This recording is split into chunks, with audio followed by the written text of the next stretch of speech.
అవుతుంటుందా? So good morning to everyone. So I am Sada Lakshmi, MSc Nursing Mental Health faculty. So today we will discuss about the classes on legal issues in mental health nursing. So in our chapter in legal issues there are many subtopics. The first one is the Mental Health Act. The next one, admission and discharge procedure of mentally ill patients in psychiatric hospitals, and role of a nurse in psychiatric hospital, and forensic psychiatry. So these are all the subtopics under the legal issues in psychiatry. So today we'll start the topic on Mental Health Act 1987.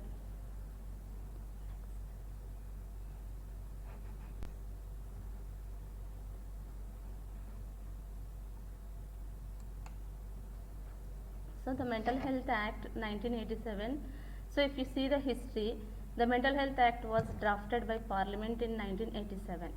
So this came into effect in all the states and union territories of India from April 1993. So this Mental Health Act is replaces the Indian Lunacy Act 1912. So which had earlier replaced in the Indian Lunatic Asylum Act 1858. So we'll see the definition of Mental Health Act.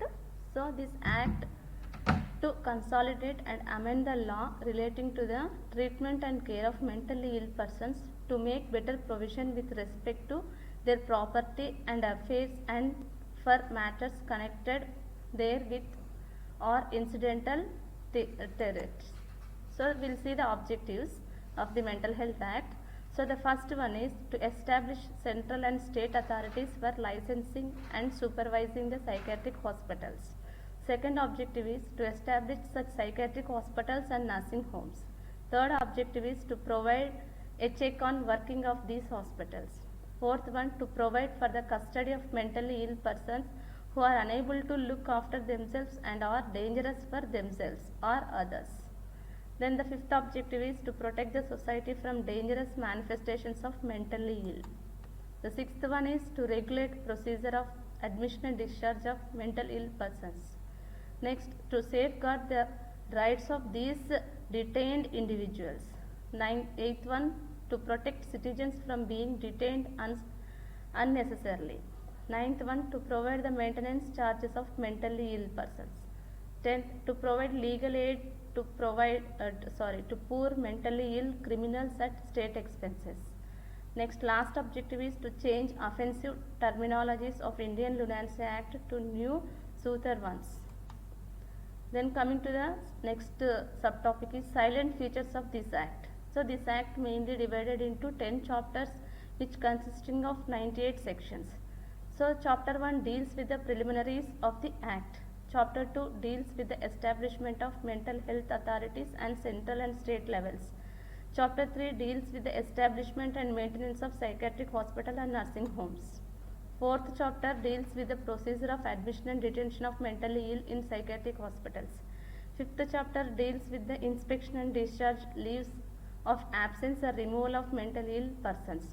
Chapter 6 deals with the judicial inquisition regarding alleged mentally ill persons possessing property and its management. Seventh chapter deals with the maintenance of mentally ill persons in psychiatric hospitals or psychiatric nursing homes. Chapter 8 deals with the protection of human rights mentally ill persons.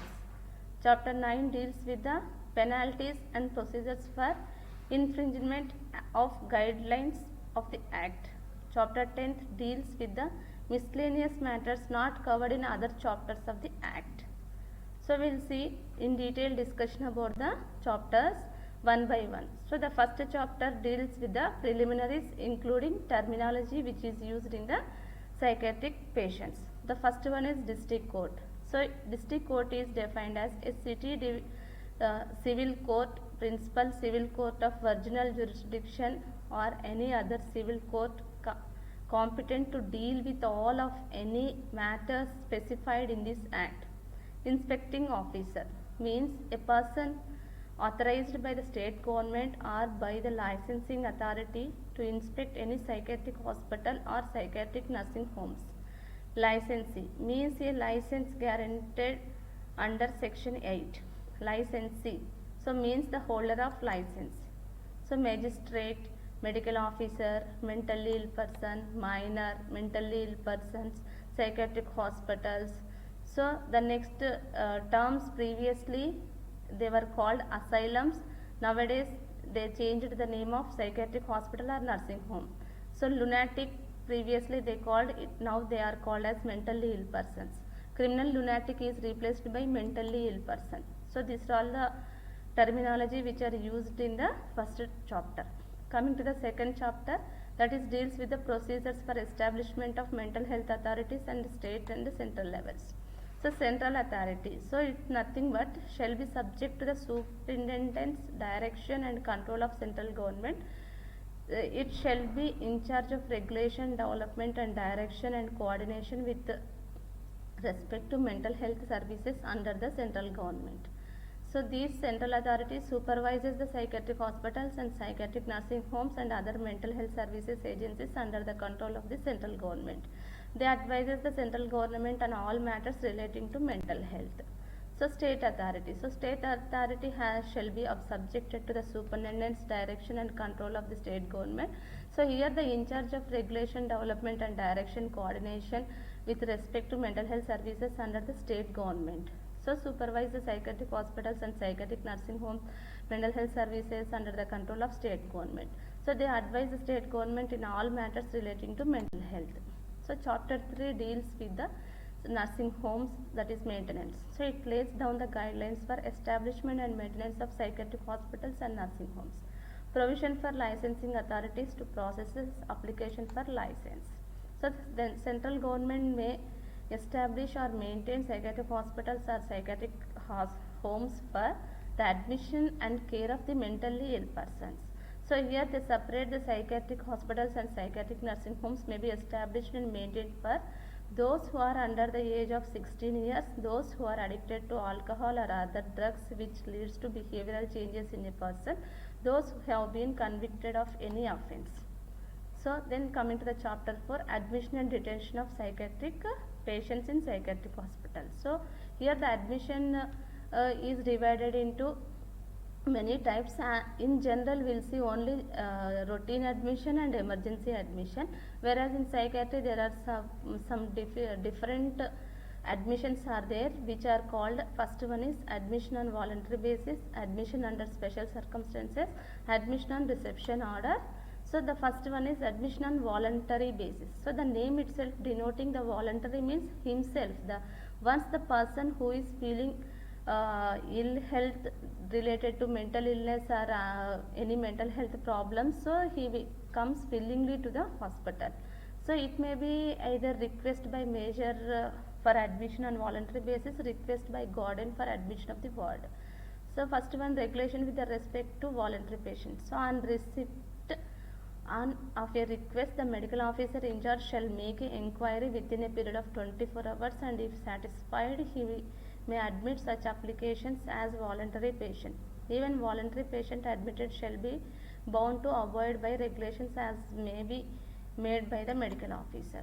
So admission under special circumstances. So a mental ill person who does not or is unable to express his willingness for admission, so may be admitted, kept as an inpatient in a psychiatric hospital on an application made by that behalf of by relative or friend the mentally ill persons.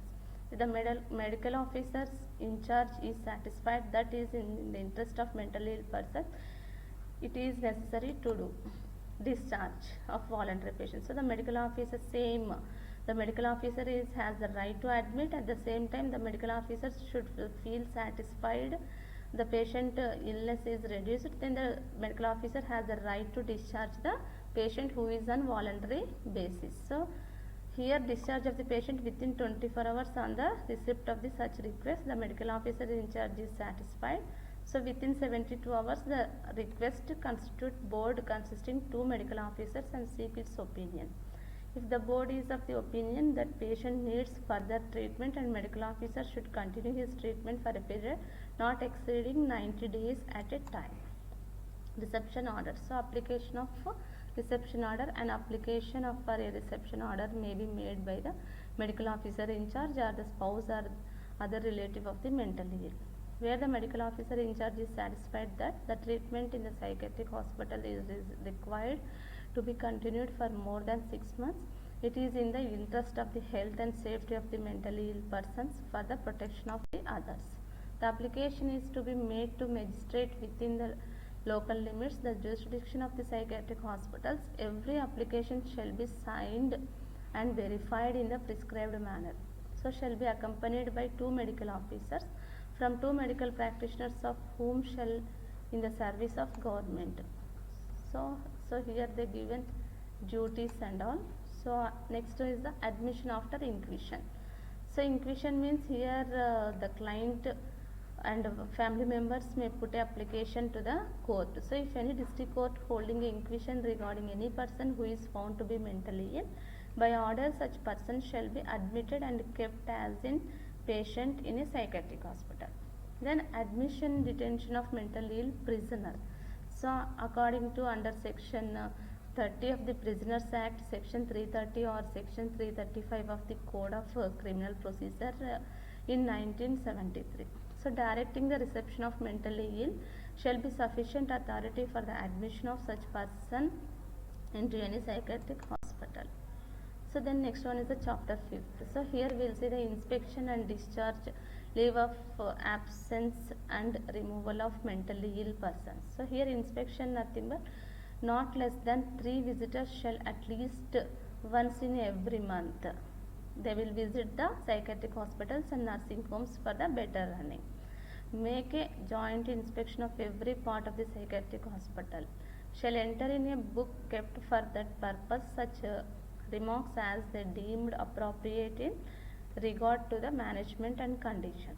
So the visitors shall not be entitled to inspect any personal records of inpatient of confidential nature.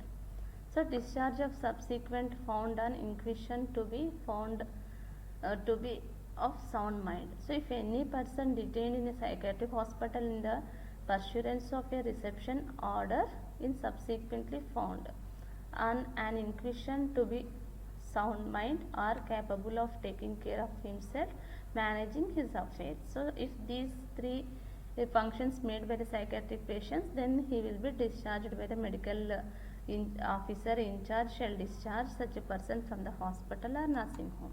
Discharge on application. So any person detained in a psychiatric hospital under an order and pursuance of an application, so shall be discharged application made in that behalf of the medical officer in charge. So here they provided that no person shall be discharged if the medical officer in charge certified in writing that the person is dangerous and unfit to be at large.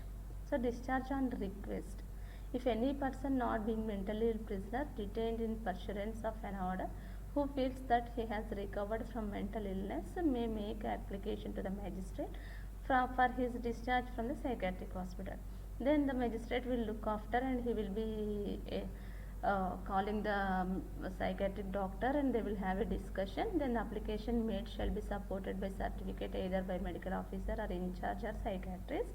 Then the magistrate may make, after making such inquiry as he may deemed fit, pass an order discharging the person or dismissing the application. So discharge of a person subsequently found on inquisition to be of sound mind. So if any person detained in psychiatric hospital pursuance of reception order subsequently found on an inquisition to be of sound mind are capable of taking care of himself or managing his affairs, the medical officer in charge shall discharge such person from such hospital or nursing homes.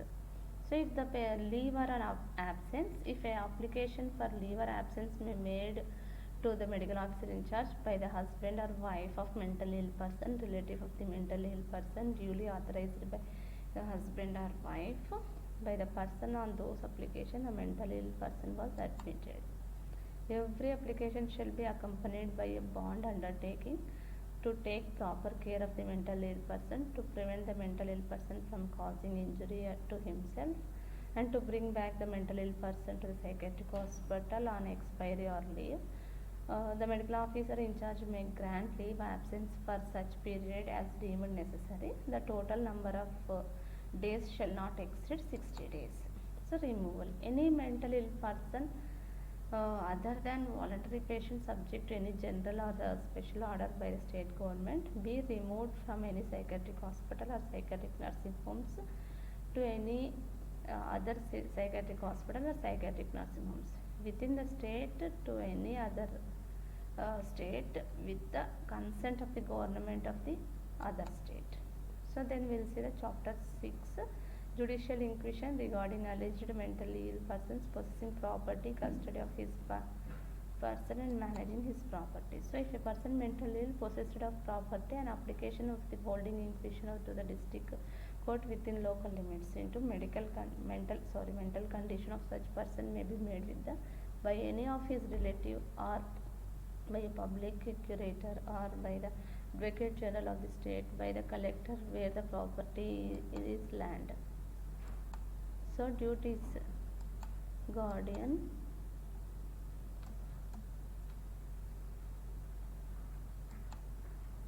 so here the duties, the manager is empowered by the same power in the management of property of the mentally ill person as the mentally ill person would have exercised as owner of the property. He not been ill. The manager shall however not mortgage, create any charge or transfer by the sale or gift any immovable property without prior intimation permission from the district court. So manager has to furnish inventory and annual accounts in respect to the property of mentally ill person to the appointing authority. So once the patient is discharged from the magistrate, the manager will hand over the total property to the mentally ill patient after his discharge. Then next one, chapter 7 deals with the cost maintenance and person detained psychiatric hospital nursing homes. So the cost maintenance is nothing but the ill persons detained as an inpatient psychiatric hospital or psychiatric home shall make, unless otherwise provided by any law, be borne by the government of state. So when the mentally ill person has an estate, so legally bound to maintain such person, application may be made district court payment of the cost maintenance and mental ill person. So the cost maintenance will be maintained by the government, so which consists of food and nutrition, clothes, drugs, which are required essentials to the psychiatric patients. The next will is the chapter 8, human rights of the mentally ill. So here as human beings generally we have some rights, so in the same manner the psychiatric patients also have many rights. So we will see the different rights. No mental ill person subjected during the treatment in indignity. So no mental patients under the treatment shall be used for purpose of research. Such researches are not used. So no letters or others sent by the mentally ill person under the treatment shall be interrupted, detained or destroyed. Then some of the rights, they have the right to wear their own clothes, they have access to have the communication with the skills, and they have the right to receive the unopened covers, and they have the right to keep some money for the canteen purpose, etc. Then next one is a chapter 9, penalties and procedures. So who deny the penalty, who will treat the maltreatment of psychiatric patients, they will maintain the the punishable penalties, so which includes imprisonment for the term which may extend 3 months or with fine of extended to 100 rupees or with both. In case of second subsequent offence, with the imprisonment for a term which may be extended 6 months with the fine of 1000 rupees and both. So penalty for improper reception of mentally ill patients may be imprisonment term with extended 2 years and the money 1000 rupees, sometimes both. So penalty for contravention, so here 2000 rupees fine will be there and may be detained in a civil person till compliance with the said provisions. General provisions for punishment of other offences, so here imprisonment for 6 months and fine of 500 rupees and sometimes both. Then last one is the chapter 10. So here in the miscellaneous some other chapters which are not covered in the previous 9 chapters will be discussed. So here the report by the medical officer. The medical officer should make a report about the mental and physical condition of the discharged person who is to the authority. Under those orders, the mentally ill person was detained in the psychiatric hospital. Pension, etc. of mentally ill person payable by government. The pay and pension gratuity, any any allowances is payable by any government. The medical officer in charge may pay to the person having charge of mentally ill person so much of this said sum as he thinks fit. The cost maintenance of any person dependent on him for maintenance. So thank you for patience listening. So we'll discuss only the Mental Health Act divided into 10 chapters, and in next class we'll discuss the continuation topics. Thank you once again for patience listening.